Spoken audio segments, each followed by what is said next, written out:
In this video, I kind of want to hit on points for three types of audiences. One, young people who are getting to the workplace or trying to advance their careers in the workplace. And also for employees, people who are like, hey, I just want to advance my career. I want to do the right things. And then I also want to talk to business owners.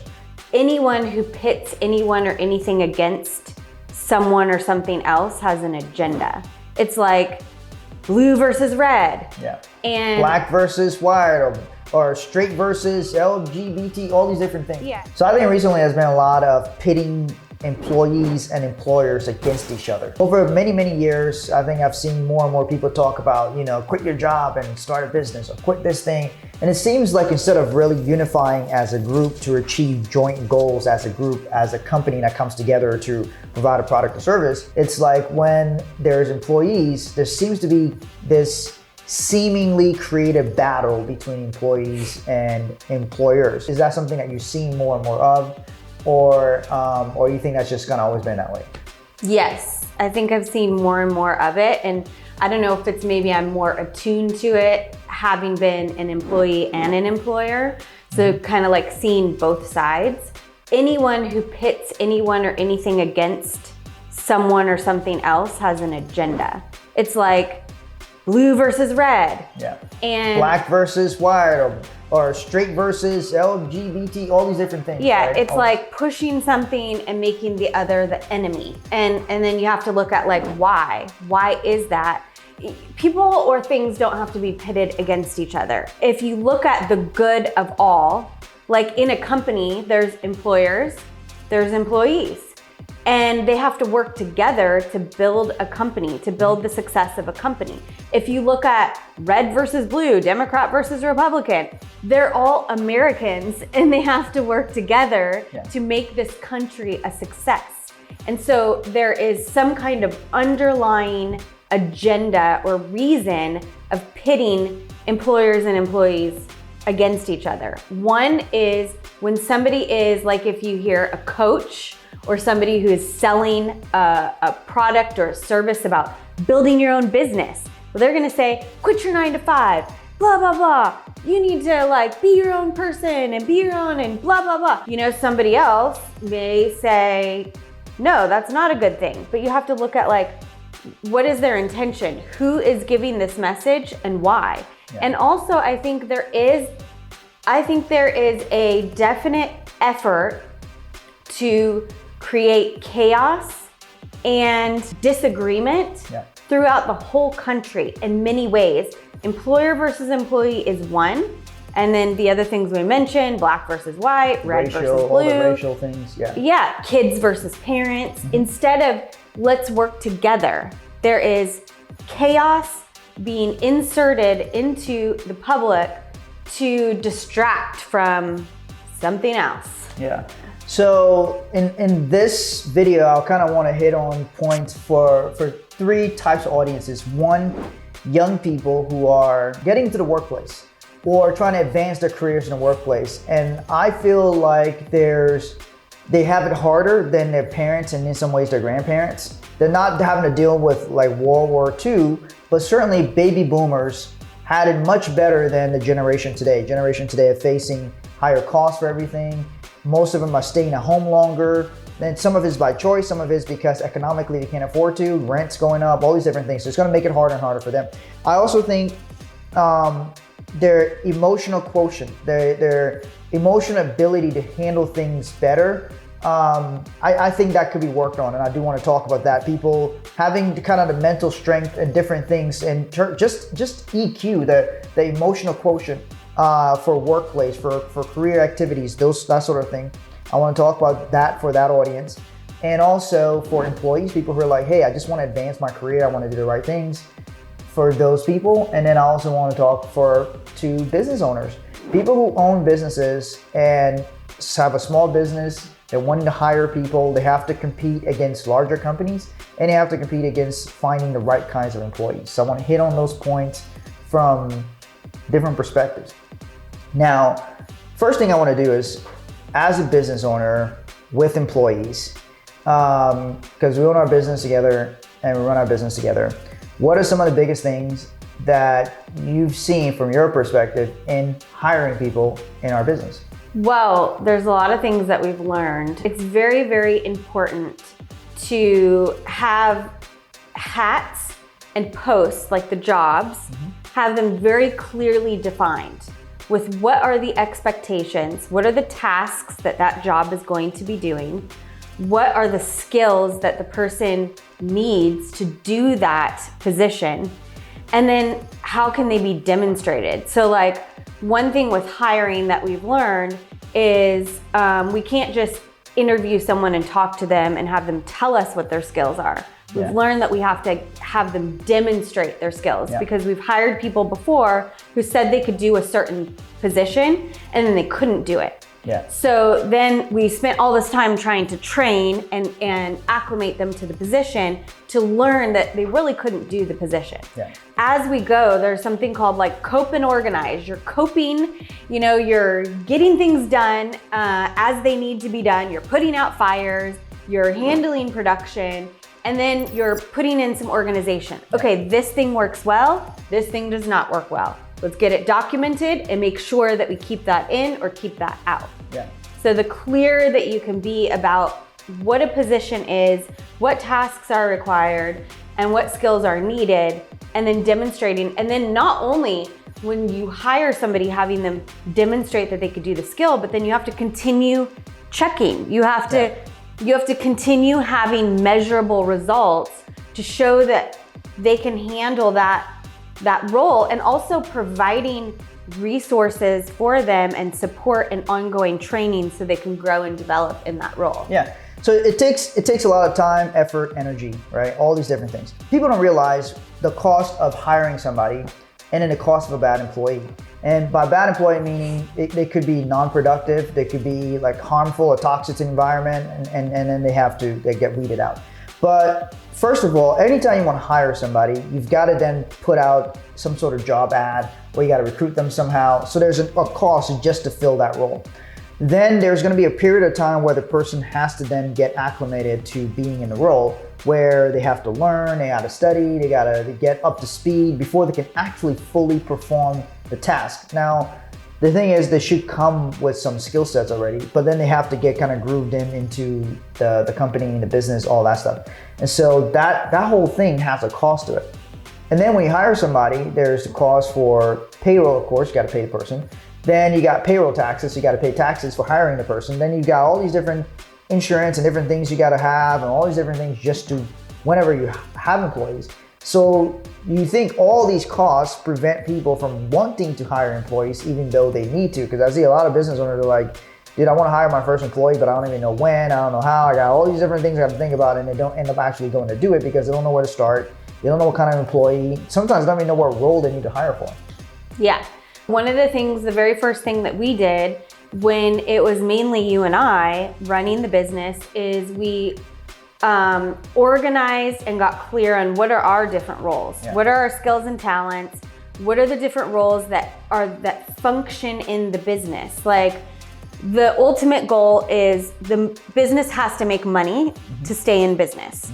And so then what are the tasks that create that money and who does what? And then divvying them up. And then looking at, okay, what are the skills what are the tasks that we need to continue doing?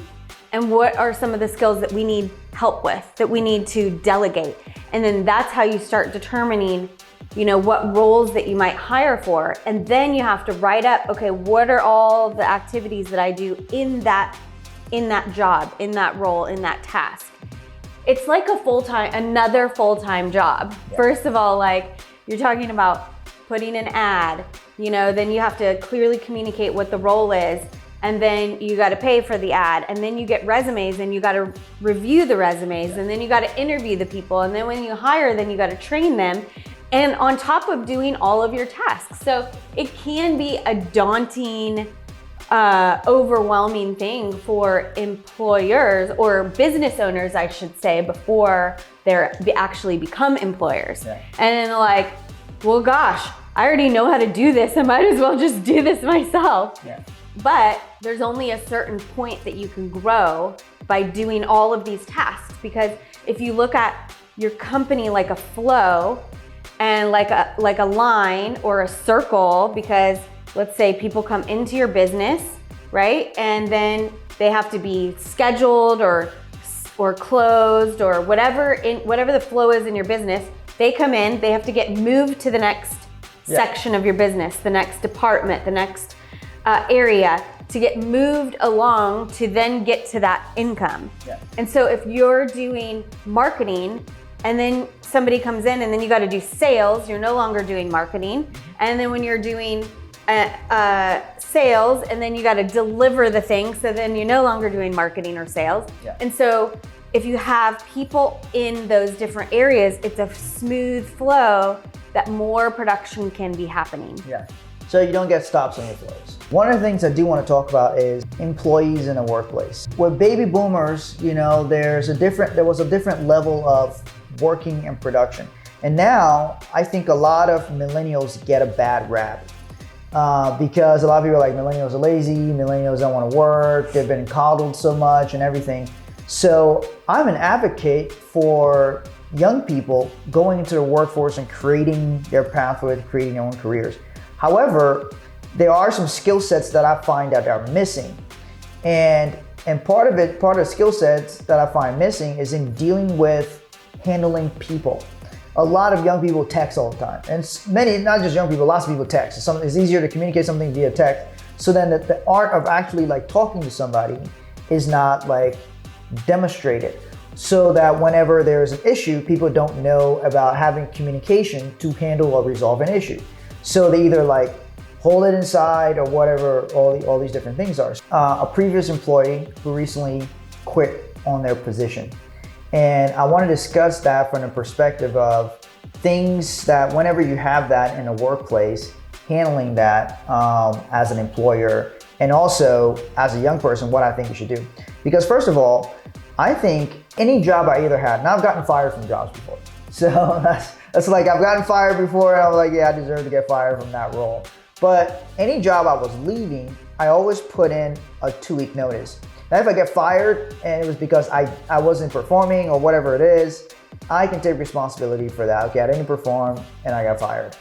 But if I was going to leave, I didn't want to burn bridges because I'm like, okay, so this is somewhere I've worked before. I'd rather leave on good terms so that in case I ever needed to get a reference from them, if I ever needed something from that person in that sense, career-wise, I know it'll be okay to go back and communicate with them. And I've had that happen before. And my dad will always say to me, you never know where people are going to be tomorrow. The employer that you burn bridges with, or the places that you burn bridges with, or the people you burn bridges with, you never know what position they'll be in tomorrow to where they could provide assistance to you. But now they know you as that person who did that thing. So you want to share any thoughts on some of those kinds of things about kind of courtesy in the workplace? So like if somebody is wanting to depart from a job, what are some of the things that they should do? Especially I see it more with young people, where it's like it's very easy for people to like bounce, quit jobs and everything versus looking at the courtesy aspect of things. Well, I think communication is key. And when you brought up a point about people being more used to texting than communicating on the phone. And so there's become, I think, a disconnect, with the whole shutdown and distancing and everybody stuck in their homes and working from home and stuck at their computer and not really like engaging and communicating with people. And there's also been a lack of responsibility because of circumstances outside. A lot of people will say, oh, because of this, because of COVID, my business went down. Because of COVID, I lost my job. They're pointing externally at some sort of issue out there. And if you can't do something about that thing that you are blaming, that's, for one, it's not the real problem because you have to be able to do something about it. Yeah. And for two, that's not taking responsibility. So there has to be a level of communication where if somebody has an issue, they have to be able to communicate it. They have to be able to look and see, hey, what can I do about this? Mm-hmm. And I think it goes both ways, employers and employees. And that can be a challenging thing because for one, On the employee side, especially if it's like a younger person that doesn't have as much experience in the work field, they may not have developed their communication skills, ability to take responsibility, professional skills.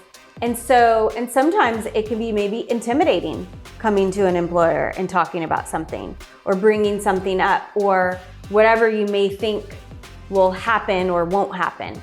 On the other hand, for an employer, it can be also challenging handling things immediately. Like if you notice something that changes, or if you notice something, that's why it's so important to have clear policies of what is and is not acceptable.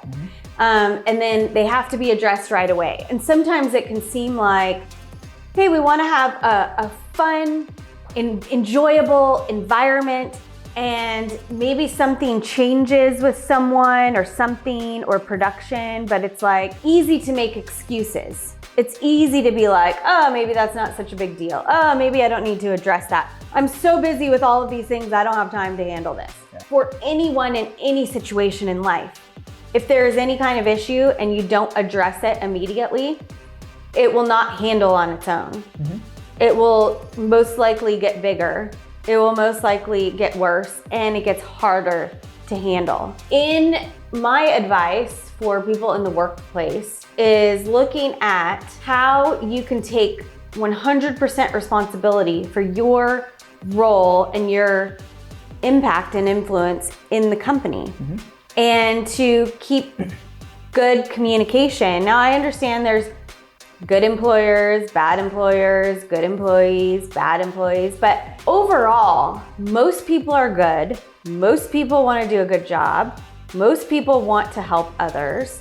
That's what I operate on, is that most people want to do a good job, enjoy where they're at, and get good results. Yeah. But there are some people that don't. In terms of different people who've hired over the years, different people who've still here, who've let go, who've quit, all these different things, right? At different points, we've had one person put in a two-week notice and then they didn't finish their 2 weeks. We had one person just abruptly quit. Otherwise, everybody else was either courtesy, hey, here's my 2-week notice. We either hire somebody that went through the training, helped the train the person, and then, we said goodbye to them, all these different things, and give them like a thank you gift, all these different things, right? To me, that's an ideal way to preserve a working relationship, whether it's just professional or not, is a good way to do that. Now, I do believe there's different vibes that people have. Like there's people who are just angry, and they're mostly angry, and that's how they operate. And there's people who are enthusiastic, and they're super enthusiastic. And there's these different vibrations people have. And I believe that wherever it is, in the workplace, in your friendships, your relationships, there's also one where a person can be covertly hostile. And that one's hard to detect. Because what it means is covertly hostile, it means this person is kind of hostile towards you, but you're not, like somebody could openly dislike you.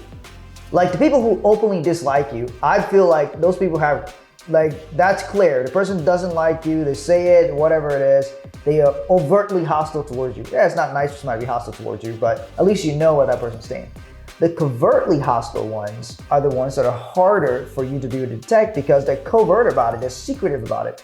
And then they tend to be the ones that either somewhat like explode at you. They go from being covertly hostile to then overt, they explode or something like that. So those people tend to be the ones that you always seem to have to, like in my case that I've seen in my experience, to look out for. Because they always seem to be the ones that seem like they have good intent, but then they could be hostile towards you like in some other way, or they could harbor ill things internally, because that's what somebody said to us. They harbor something internally that they don't communicate. They will smile to your face and stab you in the back. Yeah, and so I would rather you be like, hey, I want to stab you, than be like, hey, yeah, no, everything's cool. The whole everything's cool shit, I don't like that shit. To me, I think that's cowardly. I think the covertly hostile people are very cowardly people. If you respected like your colleagues, your employer, and they were kind, I understand somebody's treating you poorly or making you work super long hours and not paying you fairly. All that kind of stuff I understand. You're like, okay, I just gotta leave.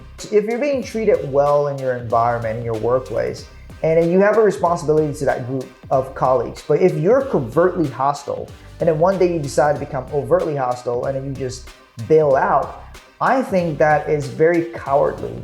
A cowardly thing to do because it's a selfish thing to do.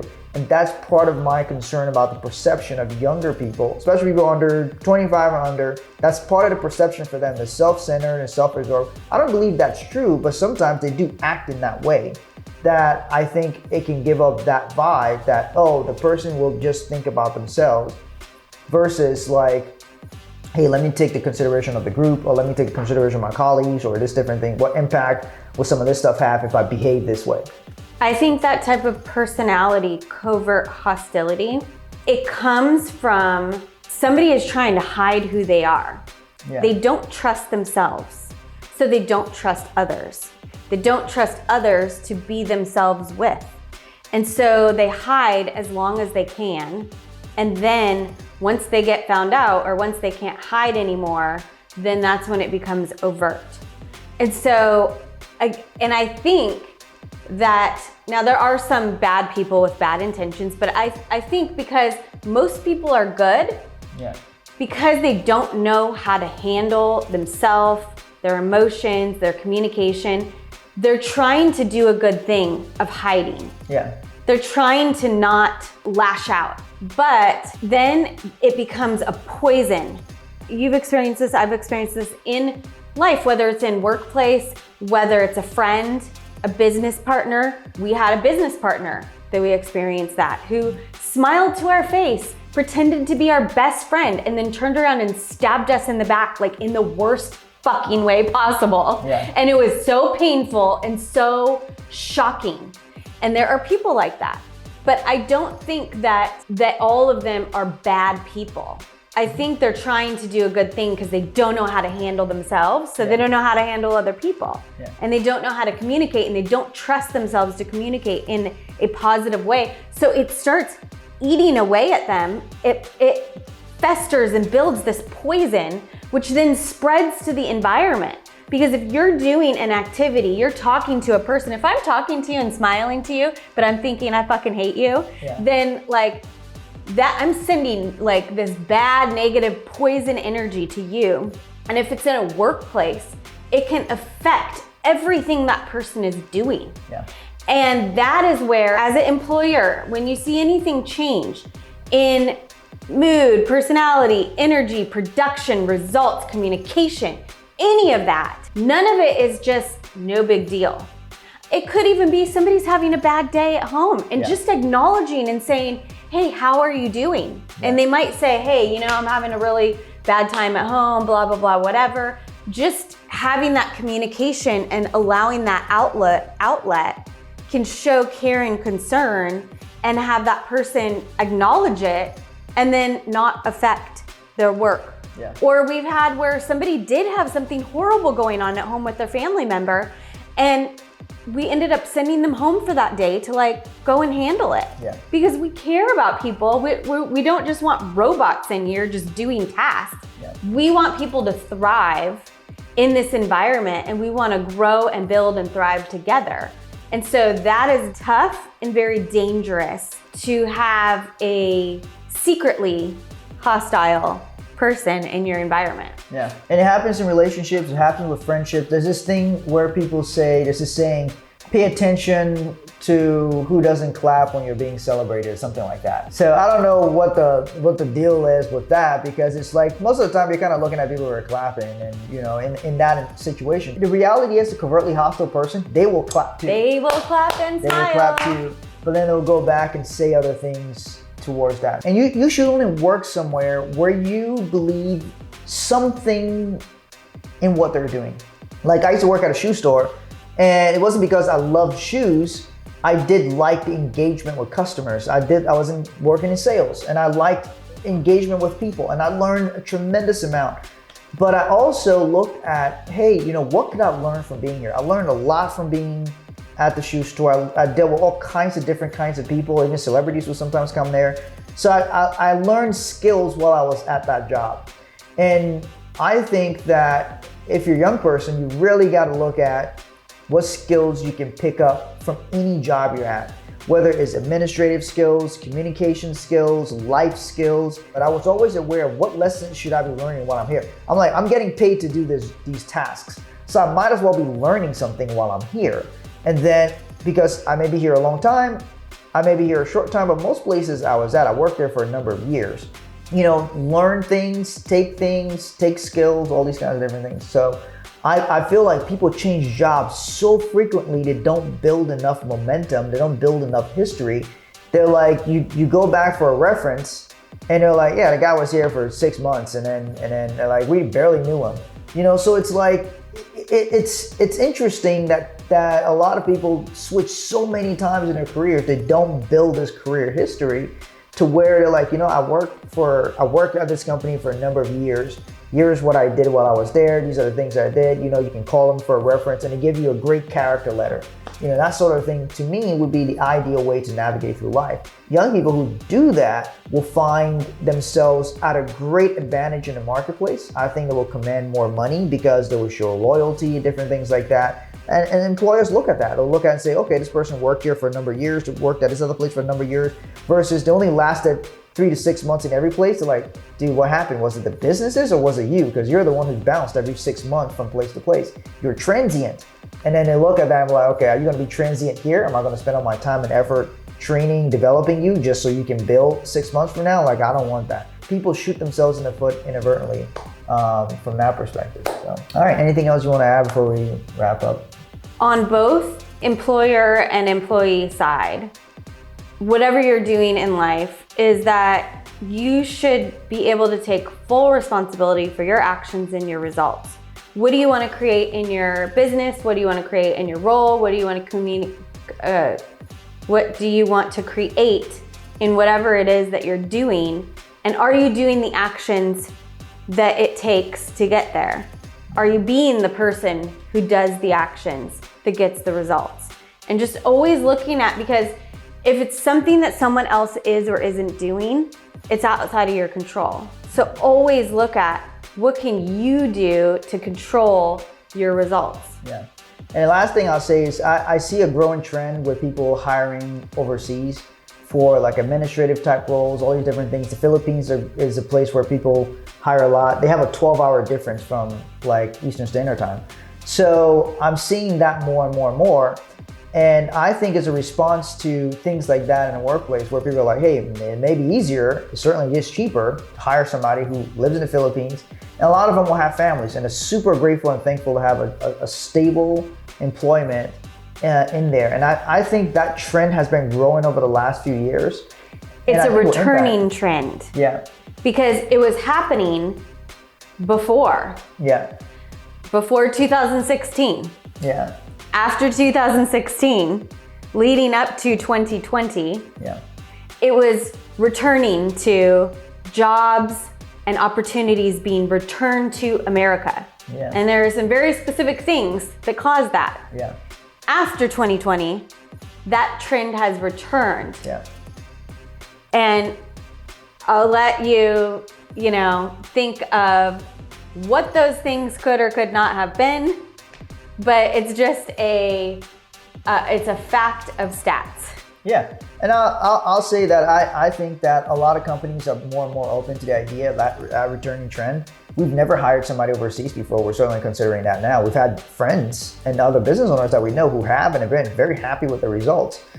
Different companies we might do stuff with, some of them have 80% of the staff living in the Philippines. So you start looking at that and you start thinking about that, and I was like, as a business owner, there's advantages for that to happen. And I think that is not as helpful to people living in this country. But at the same time, a business owner will still be like, hey, do I want to deal with this situation, or do I want to create a better outcome, a better situation? It's not even just because of money. I think people want to hire people here in the States. But sometimes, if you look at the attitude of somebody living in the Philippines who's like super thankful for having a job, to show up every time to do their task, all these different things, versus some of the attitudes that may exist here, I can see why that would be an attractive proposition to business owners.